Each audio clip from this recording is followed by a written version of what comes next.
Alright, the next step here is very easy, but it is also very technical. We're going to want to make some adjustments before we put the transmission into the chassis. So, first thing we're going to do is to take the motor, and you see the little cup here, how it's indented. That's going to slide into this unit right here. And let's turn the motor. This is cammed, so in other words, as we turn it, it's going to move the pinion in and out from the spur. So let's go ahead and actually tilt it to the right a little bit and go ahead and slide it down into the groove that's right here. And it should seat down in there, and it should look very similar to this. As we rotate the motor, it's going to move closer to the spur gear until it meshes up properly. Before we do that, let's go ahead and move it fairly close, just like so. It's not completely touching. And we want to adjust the height of the pinion. You see how they're not at exactly the same height here? That's going to be our first adjustment. So spin the pinion around, or the pinion around until the grub screw shows. And let's loosen that up and raise this up to the same height as our gear here. And we want as much of the meat on both gears to grab as possible. That gives us what they call the contact patch to be as great as we possibly can. Now I'm going to tighten that down. And that's what it looks like. You can see that the gears are making full contact. Now we want to rotate the motor around a little bit until the gears make contact. Okay, I'm going to go up real close to this, and you can see how there's actually an amount of play here. In order to adjust this properly, we have a little trick that we use, and that is that we are going to get a piece of the bag that the parts came in, and we don't want a double width, we just want a single width, and we're going to run it down in between these two gears.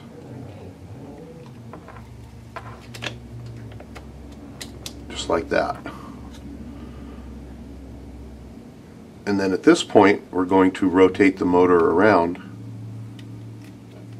until it makes contact.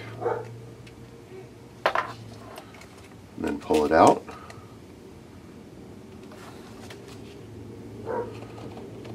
And that gives you the perfect mesh. Mine's a little bit tight, so I'm going to loosen it just a little bit. And we're talking just very, very minimal amount here. You don't want it too tight and you don't want it too loose.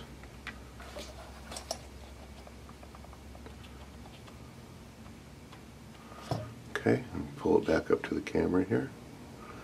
So you can see that it's just a little bit of play in there as I move my finger. Alright, we may have to readjust that again, but that is a very, very important measurement, and a very, very important thing that we need to do is make sure that the gear mesh is proper. Otherwise you're going to melt your gear here, and or it also puts a lot of additional strain on the motor if it's too tight. If it's too loose, then you'll end up stripping the gear.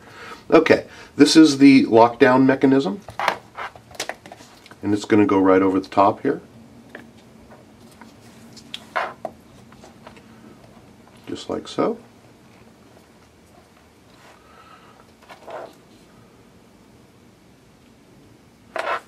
Just checking the mesh again. And then we're going to take the screw and put a washer over it. Insert them down in and tighten them up. I'm going to harp on you again to make sure that that mesh is perfect. You don't want them tight, you don't want them too loose.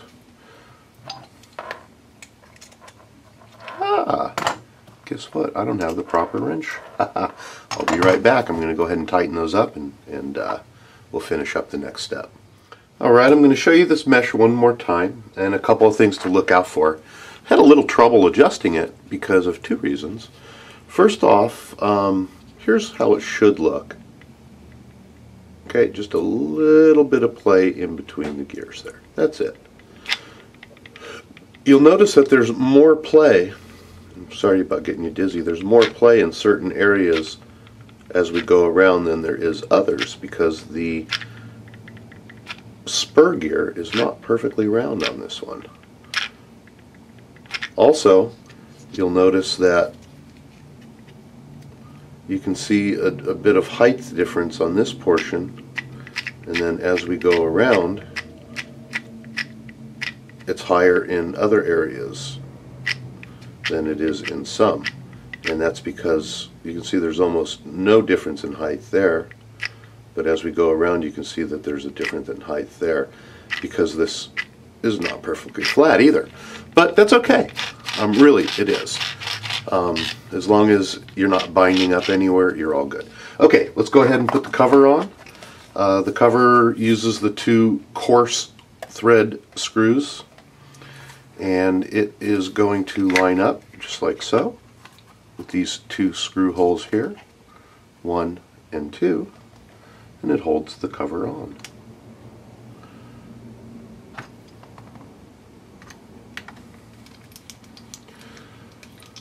Okay, we are done with this. The next step is going to be to mount it onto the chassis. They're after me. Okay, on to step number 32. I love easy steps where big pieces come together. We are going to mount the transmission and the motor to the chassis. I'm going to move the shaft out of the way. You can see this little square here, and that's where this sets down into. Here, you can see the little square here. And then this little oblonged area is where this sets into. The only tricky part is that we need to put the drive shaft into the cup.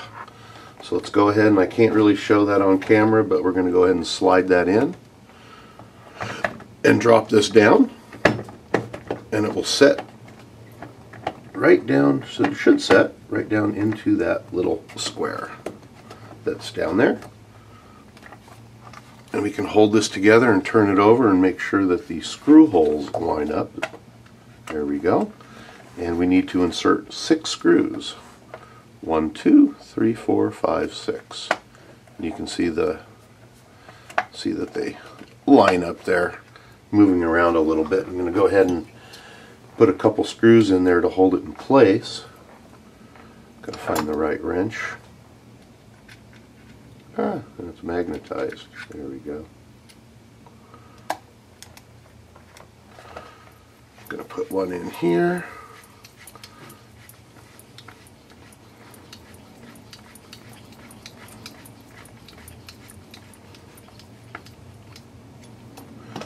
Make sure the other ones line up. There we go. I'm going to put one over on the other side all the way across here. That should hold everything nice and square, so that we can easily put the rest of the screws in. Yay! We're getting closer. I would say we're probably somewhere around half built by now. I'm going to go ahead and put the other screws in off camera. Don't go too tight. You want them to be snug, but don't go too tight. So there's a total of 1, 2, 3, 4, 5, 6 screws. And then we're going to move on to the next step.